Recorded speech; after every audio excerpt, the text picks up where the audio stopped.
خدمت سردار رضایی عزیز. سردار امروز بازار چطور بود؟ بازار که داداش امروز که خبری نیست ولی انشالله فردا خوب میشه. قیمت ها چطوره؟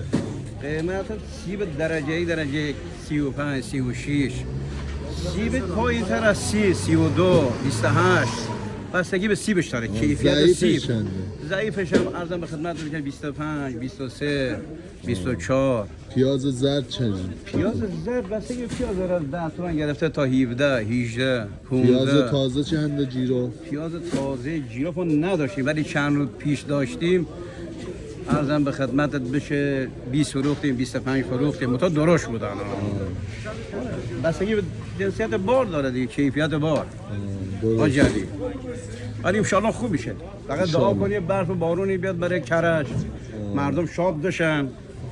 سردارم شاد میشه. آره فقط این بارندگی آب نیست واقعا مردم در اذیتن واقعا اذیت میشه به خدا.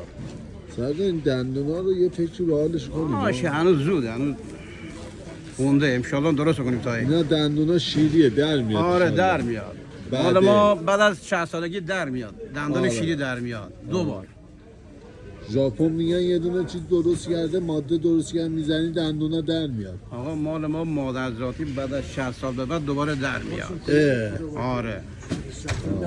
بله در میاد دیگه. آره دیگه. یادم والا. عقلت هم کوچیک میشه آقا. نه مال ما 60 سال بشه دوباره در میاد داداشی. والا